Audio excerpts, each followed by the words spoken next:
अमरीश जी, हम ये जानना चाह रहे थे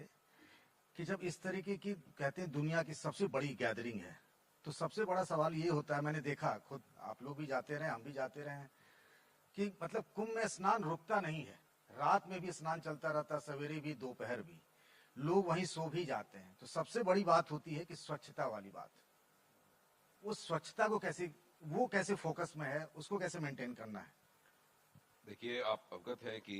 स्वच्छ भारत मिशन हमारे यहाँ 2014 से ही चल रहा है और स्टेज वाइज डेवलपमेंट अगर देखा जाए तो निरंतर ये पिछले 10 सालों में हिंदुस्तान में ही नहीं बल्कि उत्तर प्रदेश में विशेष तौर से हम लोगों ने इस चीज को बहुत गौर से बहुत ही सिंसियरली निभाया है।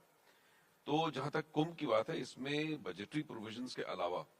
आप इमेजिन कीजिए कि मेला एरिया में ही मात्र 15,000 लोग स्वच्छता के लिए डिप्यूटेड हैं। मैं तो सफाई कर्मी लगाया है। सफाई कर्मी, वो चाहे सफाई कर्मी चाहे घाट के सफाई के लिए हो, यूरिनल्स के सफाई के लिए हो, रास्तों में जैसे अखाड़े आते हैं तो हर बार जब कोई नया अखाड़ा आता है तो उसके पूरी सफाई वहां पे इंश्योर की जाती है, चाहे वो वहां पे गंदगी हो या फ्लावर्स बिखर गए हो, जो कुछ भी।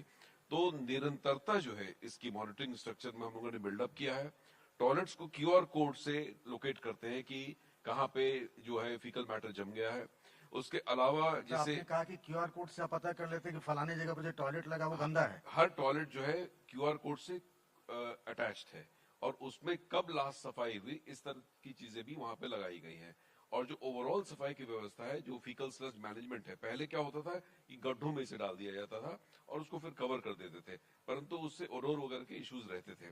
तो एफएसएसएम टेक्नोलॉजी के माध्यम से, फीकल स्लड मैनेजमेंट के माध्यम से उसको हम सक्शन करके वहां से अपने वेस्ट प्लांट पे ले जाते हैं, जहां पे कि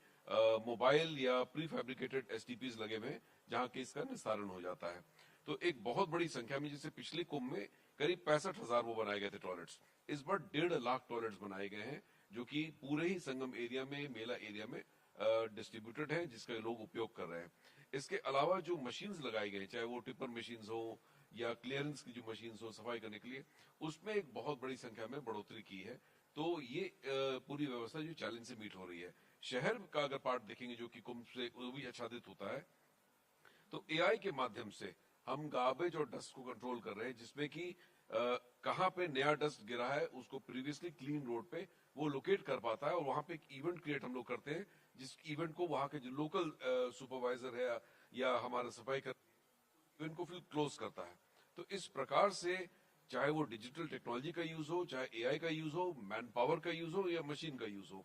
एक बहुत ही व्यापक पैमाने पे इसकी वर्किंग की गई है। और आप सहमत होंगे कि अब तक जो सबसे अच्छा इनपुट हम लोग को आ रहा है वो सफाई व्यवस्था के लिए ही आ रहा है और हम तत्पर हैं इस बात को जानने के लिए कि और हम क्या कर सकते हैं। तो ग्रीवांस रिड्रेसल का मैकेनिज्म भी हम लोगों ने लाइव किया हुआ है, जो कि ICCC के माध्यम से एड्रेस होता है या नगर निगम के कंट्रोल से। तो निश्चित रूप से एक बहुत व्यापक व्यवस्था के अंदर स्वच्छता,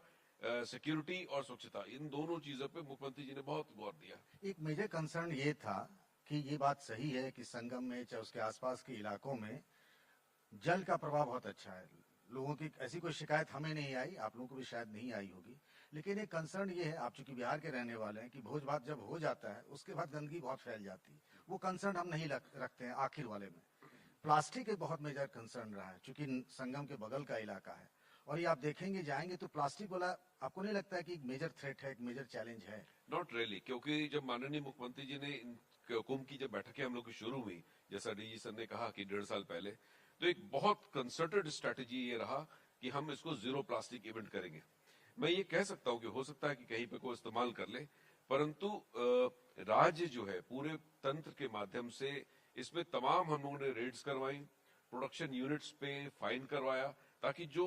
ग्रेड ऑफ प्लास्टिक जो मना है वो एंट्री ना कर पाए। तो उसके लिए चाहे अन्य जिलों पे किया गया, आप समझिए कि कई करोड़ रुपए तो हम लोगों ने फाइन्स के माध्यम से इसमें निकाले, जो कि ऐसे ट्रेड में इसको जो इंडल्ज कर रहे थे। उसके अलावा बहुत भारी संख्या में जो सफाई मित्र हैं और सिविल डिफेंस के वहां लोग हैं, सिविल सोसाइटी ऑर्गेनाइजेशन के लोग हैं, जो ऑल्टरनेट मेथड्स पे, क्योंकि सिर्फ रोकने से नहीं होगा, ऑल्टरनेट देना भी जरूरी है। और अखाड़ों के माध्यम से, साधु संत समाज के माध्यम से हम लोगों ने इस पूरी बात को लोगों तक पहुंचाया जो कुंभ आ रहे हैं, कि इसको यूज ना करें। और मैं समझता हूं जब लोगों को इस बात समझ में आ जाती है तो वो हमारे साथ भी रहते हैं, क्योंकि माँ गंगा के जो इसमें लोग आ रहे हैं तो उनकी आस्था बहुत परम है और मैंने नहीं देखा है कि बहुत डेलिबरेट स्केल पे कोई प्लास्टिक को यूज कर रहा है। किसी की जरूरत अगर हो तो हम उसको सब्स्टिट्यूट कर रहे हैं। तो बाय एंड लार्ज जो जीरो प्लास्टिक इवेंट हम लोगों ने किया है, क्योंकि हम लोग घाटों पे भी सफाई कर रहे हैं, वहां पे मशीन्स भी लगाए हैं, बहुत कम संख्या में मुझे कुछ बॉटल्स वगैरह जरूर ये हो जाते हैं, परंतु जो जीरो प्लास्टिक इवेंट करने की बात थी, मैं समझता हूँ बहुत हद तक जो है